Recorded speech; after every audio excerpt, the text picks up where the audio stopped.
Good morning, Charlie here with Red Summit RF, taking you along on my Summits on the Air adventures. Well, today I'm going to be hiking up to the top of Woody Mountain. At this point it's eligible for 3 extra points, so we're into winter bonus points here in Arizona. Also, I'm going to talk a little bit about 6 lessons I've learned over the years operating winter portable ops. And so stay tuned.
I'm on top of Woody Mountain now. I made it.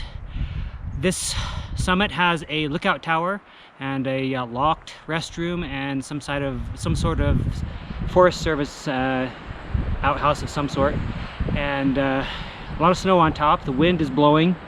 The forecast says that with the wind chill factor, it should be feeling like around 30 degrees. It feels a little warmer than that, but I guess I'm lucky. This time of year is a time I really enjoy doing summits on the air. I enjoy doing bonus points both summer and winter. Winter time especially, it's a time I enjoy, And so I have done a lot of portable ops in the winter, particularly in the snow, and so I'd like to share 6 things with you that I have learned in doing that. The first one is know the rules. If you are doing a winter ops, know the rules. And what I mean by that is oftentimes when we do winter portable ops, we're doing it for some reason other than just to go out there and do it. Typically there's winter field day, or there's parks on the air, or summits on the air, something like that, and you need to know the rules of your activity before you go out. For example, for Arizona, we have a Whiskey 7 Alpha association, and our association has different rules than another association. Say, for example, Whiskey 7 Whiskey Washington. Each association has a ARM. That's an acronym for a Association Reference Manual, and the Association Reference Manual, or ARM, indicates or documents what the rules are for each association. In Arizona, for example, you have to, if you're going to want to accumulate bonus points and work peaks that have bonus points allocated to them, you need to know that you can only do that, or you're only eligible to earn those points between December 1st and March 1st. In addition to that, there are only 9 out of the 21 regions within the Arizona Association where you can where peaks are eligible for the 3-point bonus points as well. And in addition to that, within those 9 eligible regions, you have to work a peak that is at least 6,500 feet high. And so there's several rules that are in play there. I know that other associations have different rules for earning those 3 bonus points, but that's what we have in Arizona. So make sure that you know your rules, whatever your portable ops, whatever your winter portable ops activity is. My second point or lesson learned is to work smart, not hard. And when it comes to the Arizona Association, winter bonus points, as I said, starts December 1st. But as you know, if you're working SOTA, January 1st is when everything is reset. You can only work 1 peak per year if you're activating that peak. So 1 activation per year, and everything resets on January 1st. And so if you want to work a bonus point on December 1st, or sometime in December, you're at the very end of the annual eligibility for each peak. And so you've probably worked most of the easy peaks, most of the peaks that are accessible. And so then when December rolls around, you find yourself, or I have found myself early on, not having any peaks that I can work that are really at all reasonable. So what I've done is I have planned ahead and made sure that some of the peaks are eligible in December. I save them. In fact, what I do is I kind of create some type of a little list of all the peaks I want to work throughout for the whole year. So I also do this for the summer bonus peaks. And so what I have to do is I have to plan out which peaks I want to do at what time, and then hope that the roads aren't closed and it's accessible. You know, save a few peaks for winter bonus if you especially if you're in Arizona, based on the rules that we have here. The third lesson learned is to research your access. Early on, I didn't really know how important it was to know what roads were open. Of course, it's obvious now to me with the snow. A lot of roads closed. Not only dirt roads, forest roads, but also a lot of paved roads will be closed. Sometimes they close on a certain date, like I know Mount Lemmon, typically December 1st, whether there's snow or not, it'll close. Other ones, they kind of wait until the snow hits in, and they kind of make it a decision, kind of a year by year based on how much snow levels there are. So researching what roads are open will help you. It doesn't matter what activation you're doing, you need to make sure you know what roads are open before you head out there, because what's going to end up happening is you're going to find a road closed, and then if you don't have a backup plan, you're really going to be going all that distance, and it'll be a lot of wasted time and energy. And so think ahead, plan ahead, and do these peaks in a way that is smart. And the fourth point or lesson that I learned is to be mindful of daylight. Here in Arizona, in the winter, our daylight hours, just like they do everywhere in the northern hemisphere, are a lot less than they are in the summer. In summertime, we get about 16 hours of daylight, but right now we're about 10 hours of daylight. That's in Arizona. I know as you go further up north, like where I'm from in Wyoming right now, near Jackson Hole, I think there's only 9 hours of daylight instead of the 10 we have here in Arizona. So you got to really take that into account. I know in the summertime I like to do, you know, long excursions, and I like to do multiple peaks. Wintertime I have done that as well, but I've really had to pick and choose what peaks I do because there's not as much daylight. So make sure that you are aware of your daylight hours and that the daylight's much shorter than it is in the summertime. The fifth lesson that I learned is to protect your gear. I always bring a pack that has a little more room so I can put more winter clothing in it. In addition to that, I also bring a pack that's big enough to bring a tarp. And I lay the tarp down and put my gear on top of the tarp. And then I also have a garbage sack that I use as well to kind of maybe put over the top in case the weather starts coming in, if there's a winter storm, if there's snow or rain, so you can protect it bottom and top. So whatever you need to do to protect your gear, but you got to take into account that it's probably going to be wet and cold and miserable and snowy. And number 5 is to make sure that you are constantly watching your weather. I did a activation one winter a few years ago with my friend Brian, W7JET, and we came up to a Flagstaff here and we did 49, and it was a pretty easy peak. It has about as much snow on it as this one did. We saw that there was weather in the forecast, that a snowstorm was coming, but the forecast predicted that it wouldn't be there until that night, and so we were doing a day activity. We figured we'd be home before the snowstorm came in, but we were wrong. We were up on the peak and it started snowing, and we decided to pack up and get out of there because we knew it was going to be a pretty bad storm. We're lucky that we left when we did, because as we were going down, the snow was just coming down so heavy. By the time we got to our truck, we were almost snowed in and wouldn't have been able to get out had I not had 4-wheel drive on my truck. So be aware of your weather and make sure that you use caution and good judgment. All right, I'm gonna go set up and then I'll start working.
CQ, CQ, CQ, CQ Soda, November Juliet, 7 Victor, Norway, Japan, 7 Victoria, calling CQ for summits on the air.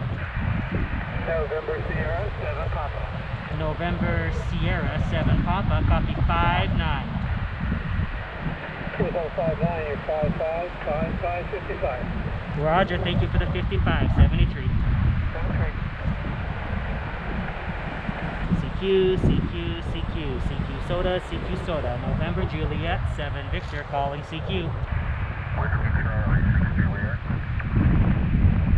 Whiskey Charlie, 6 Juliet, good evening, good morning I should say, 59. I'm sorry, I had some fading. Could you give me my report, please? Roger, Roger, copy 59, 59, 59 on Woody Mountain, over. Okay, thanks for 59. It's QSB, but you're peaking at about 57, over. Roger, thank you for the 57. Have a good one, 73. 73. CQ, CQ, CQ, CQ Soda, November Juliet, 7 Victor, Norway, Japan, 7 Victoria, calling CQ for summits on the air. Alpha 7 Delta Kilo. Hey there, Dennis, Alpha 7 Delta Kilo. Haven't talked to you in quite a while. How you doing? Oh, pretty good. We've been gone. We went to Switzerland on a river cruise here just lately, but I've been working you on CW from time to time. Yeah, I know. I've noticed that. All right. Well, it's nice to hear your voice again. It's been a while. I think it's been 2 or 3 years since we met. And so 73 to you. You're 59 here, and have a good one. All right. You're also 59 here in Flagstaff. 73. Thanks. November Juliet, 7 Victor, calling CQ for summits on the air.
I made it back to the vehicle.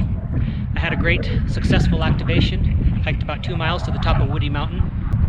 I mentioned on top of the mountain 6 lessons that I've learned in winter field ops.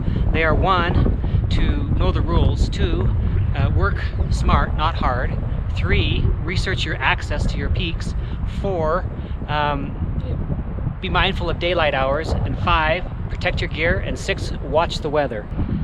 I appreciate everybody chasing me today. I knew quite a few people, familiar call signs, plus I knew some people personally. KE6MT Rex from the Jerry Net was in there. Thank you. Please subscribe below and hit the bell so you can be notified every time I upload a new video. You can find me on Twitter at November Juliet 7 Victor _, and I've also just created a new Instagram account. You can find me there. Please leave a comment below on what you think you might want to add to this list of 6 that I have created. It's not all inclusive, and I'm sure you have some things to add, so please leave that in the comment below. You can find the entire recording of my soda activation below, also in a link. And thank you for watching, and we'll catch you on the next one. 73.